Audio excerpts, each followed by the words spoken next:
Quadratic equation exercise 5B। देखो first question है आपके पास दिया है कि विदाउट सॉल्विंग आपने इनको सॉल्व नहीं करना है और आपने बताना है नेचर ऑफ द रूट्स कि इसकी नेचर क्या है। ठीक है, ठीक है।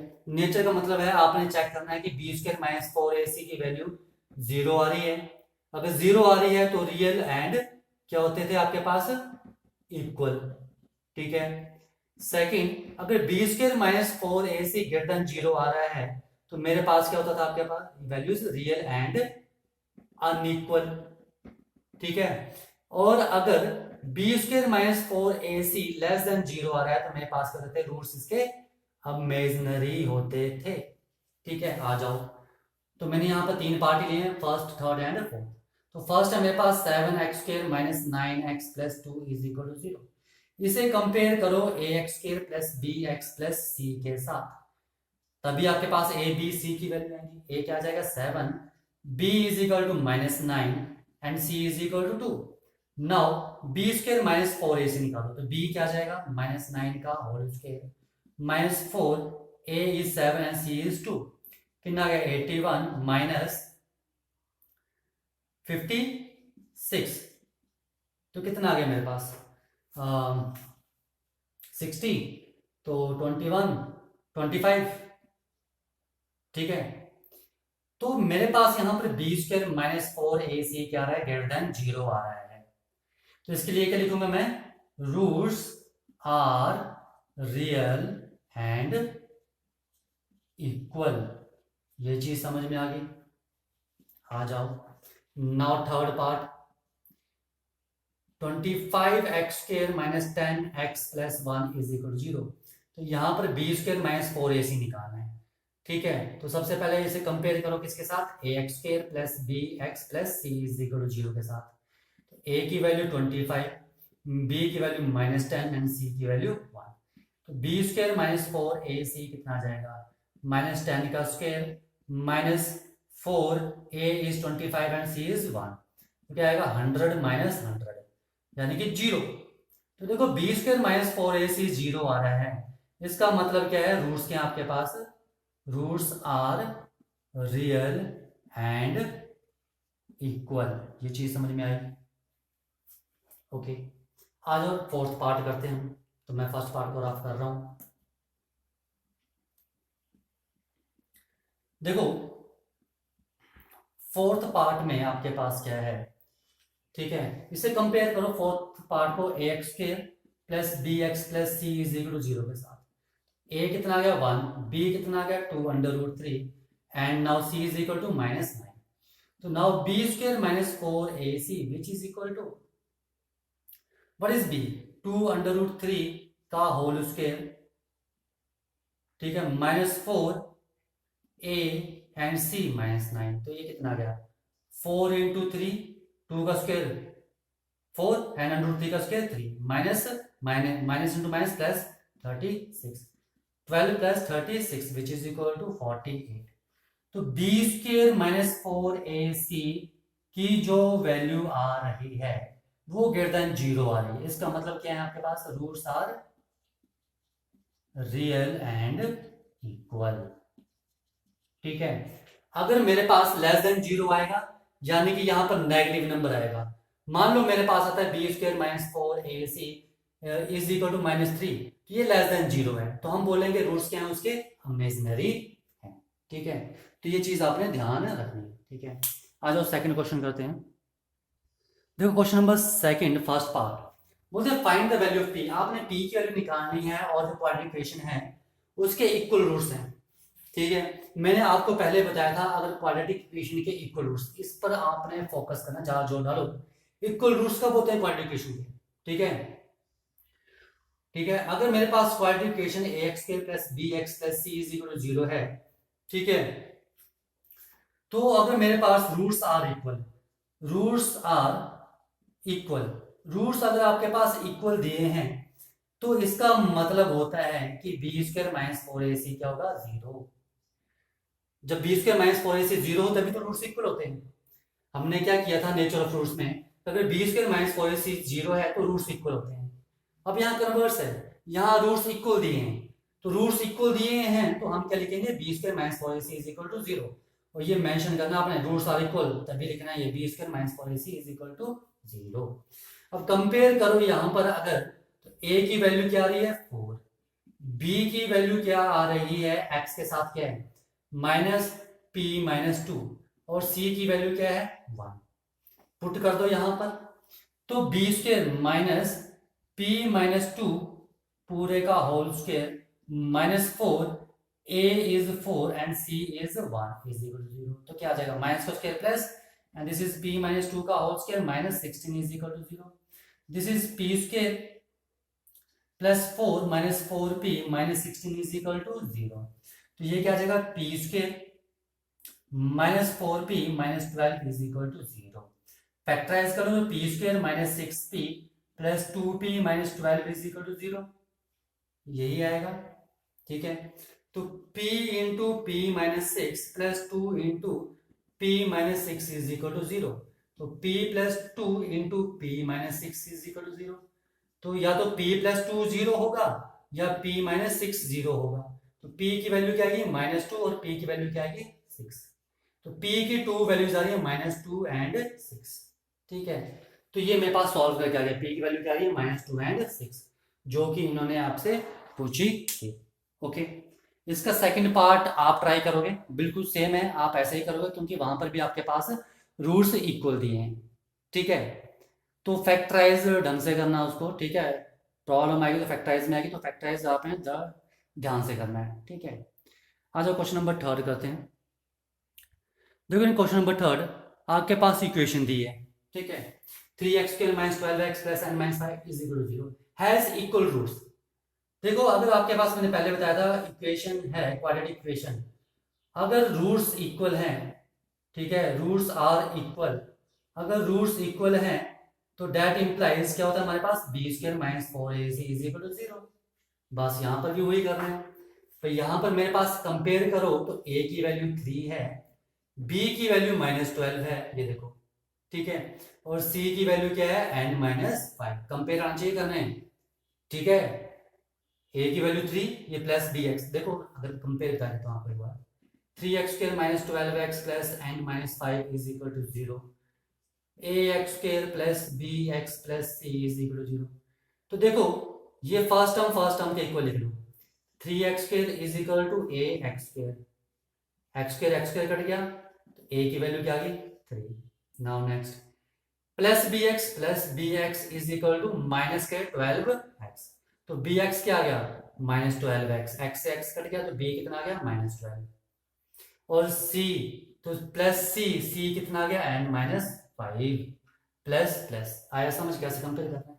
ठीक है, तो कंपेयर करोगे वैल्यूज ठीक लिखोगे तभी क्वेश्चन सॉल्व करोगे। That implies b square is minus 12 का square minus 4, a is 3 and c is n minus 5 is equal to 0। तो कितना आ गया, that implies 144 माइनस का स्क्वायर प्लस 12 का square 144 minus 12 into n minus 5 is equal to 0। that implies 144 minus 12n minus minus plus 60 is equal to 0। ठीक है, तो that implies 204 minus 12n is equal to 0। that implies 204 is equal to 12n। ठीक है, that implies 204 12 यहाँ आके divide हो जाएगा which is equal to n। तो इसको काट लो 17। that implies n is equal to कितना आ गया 17। तो n की वैल्यू कितनी आ रही है यहाँ पर सॉल्व करके 17 आ रही है। ठीक है, ये चीज है समझ में। आ जाओ क्वेश्चन नंबर 4 करते हैं।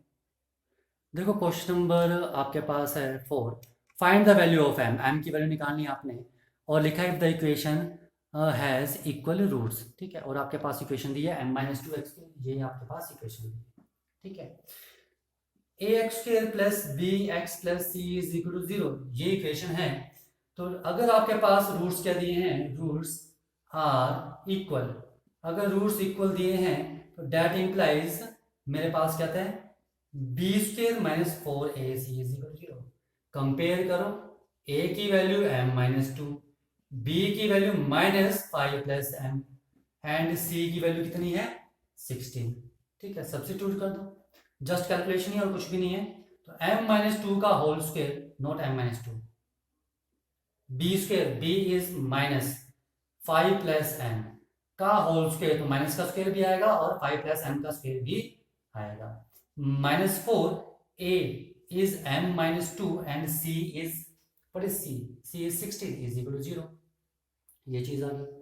नाउ तो ये कितना आ जाएगा, माइनस का स्क्वायर प्लस, तो 5 प्लस m का होल स्क्वायर -4, 4 16 जा 64, m-2 इज इक्वल टू 0। ये क्या जाएगा, a प्लस बी का होल स्क्वायर, तो a square plus b square plus 2ab multiply करो -64m एंड माइनस कितना आ गया 128 इज इक्वल टू 0। तो कितना आ रहा है मेरे पास, m square -54m 25 minus 103 is equal to 0। ठीक है, अब इसे फैक्टराइज कर लो। फैक्टराइज करना है तो क्या आ जाएगा इसका फैक्टर, मल्टीप्लाई करके 101 माइनस के और ऐड और सब्ट्रैक्ट करके 154, ऐड और सब्ट्रैक्ट करके, ऐड और सब्ट्रैक्ट करके 54, यानी कि m square minus m minus 103 is equal to 0। Multiply करके -103 और ऐड और सब्ट्रैक्ट करके 54, तो क्या जाएंगे 51 प्लस 53 मल्टीप्लाई करके, नहीं 51 एंड 3 54, तो गलत आ रहा है 15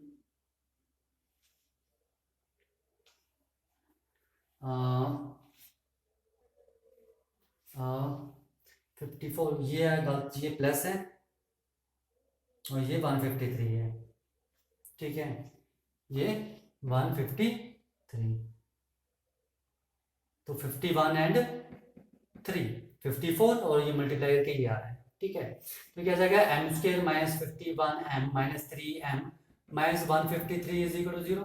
तो m कॉमन, तो m minus 51 and minus 3 common, तो m minus 51 is equal to 0।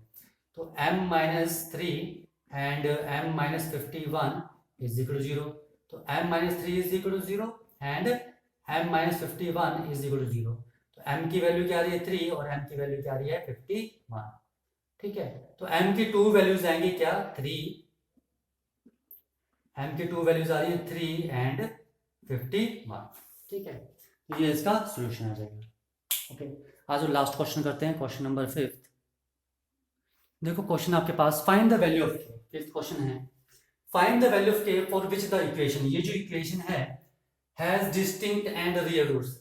Distinct का मतलब है अलग अलग, मतलब अनइक्वल। ठीक है, तो ये बोल रहे हैं कि इस जो क्वाड्रेटिक इक्वेशन, ये जो क्वाड्रेटिक इक्वेशन दी है, इसके रूट्स क्या हैं, रियल हैं और अनइक्वल हैं। ठीक है, डिस्टिंक्ट एंड रियल रूट्स का मतलब क्या है। ठीक है, equation 3x square minus 6x plus k is equal to 0 has distinct and real roots. ठीक है, देखो डिस्टिंक्ट का मतलब होता है कि अनइक्वल। ठीक है, अलग अलग, डिस्टिंक्ट मतलब अलग अलग मीन्स अनइक्वल। तो अनइक्वल और रियल रूट्स कब होते हैं। ठीक है, अगर ax square plus bx plus c is equal to 0 has distinct and real roots, अगर रियल रूट्स होंगे तो that implies b square minus 4ac क्या आएगा, ग्रेटर देन 0 आएगा। यही चीज होती है मेरे पास। ठीक है, इसमें लिखना होगा this is b square minus 4ac is greater than 0। अगर ये क्वाड्रेटिक इक्वेशन है और इसके डिस्टिंक्ट, डिस्टिंक्ट का मतलब है अनइक्वल बोल रहे हैं, अनइक्वल एंड रियल रूट्स हैं, तो इसका मतलब क्या होगा, b स्क्वायर माइनस 4ac क्या आएगा आपके पास, ग्रेटर देन 0 आएगा। ठीक है, तो आपने क्या करना है, b स्क्वायर माइनस 4ac निकालना है। ठीक है, तो देखो b स्क्वायर माइनस 4ac निकालने के लिए इसे कंपेयर करो, तो यहाँ a की वैल्यू क्या आ रही है 3, b की वैल्यू -6 और c की वैल्यू k, तो b स्क्वायर माइनस 4ac क्या आएगा। ठीक है, -6 का होल स्क्वायर, ठीक है, -4a into c is greater than 0, ये कंडीशन होगी, ये चीज समझ में आई? ठीक है, तो ये चीज ये इम्प्लाइज कर रही है। ओके, बोलते हैं if ax² + bx + c = 0 has distinct, का मतलब अनइक्वल एंड रियल रूट्स हो, तो b² - 4ac > 0 होता है। तो इस केस में मेरे पास b क्या है, डिस्टिंक्ट और रियल रूट्स हैं, मतलब अनइक्वल है और रियल रूट्स हैं। तो इस केस में भी क्या होगा, b² - 4ac क्या होगा, > 0 होगा। ठीक है, तो जब भी आपके पास दिया है, अगर आपके पास रियल और इक्वल लिखा है, रियल और इक्वल लिखा है, तो आप इक्वल टू 0 करोगे, या इक्वल लिखा है तो भी इक्वल टू 0 करोगे। अगर आपके पास लिखा है अनइक्वल या डिस्टिंक्ट लिखा है, तो आप क्या लिखोगे, > 0। ये हमने नेचर ऑफ रूट्स में किया था स्टार्टिंग में। ठीक है, तो क्या आ जाएगा, -6² + 36 -12k > 0। इसको वहां ले जाओ, तो 36 > 12k इन इक्वेशन में किया, तो dividing by 12 on both side. ठीक है, +12 से मल्टीप्लाई किया, +12 से डिवाइड किया, तो कोई फर्क नहीं पड़ेगा इनइक्वालिटी में। तो दैट इंप्लाइज क्या आ रहा है मेरे पास, 3 > k। या तो मैं क्या लिख सकता हूं, k > 3 है, चौंच इसकी तरफ, इसका मतलब क्या है, k > 3, तो k > 3। ठीक है, तो ये मेरे पास कंडीशन आएगी, ये चीज समझ में आई? ये पूछा था, find the value of k for which the equation 3x² - 6x + k = 0 has distinct and real roots.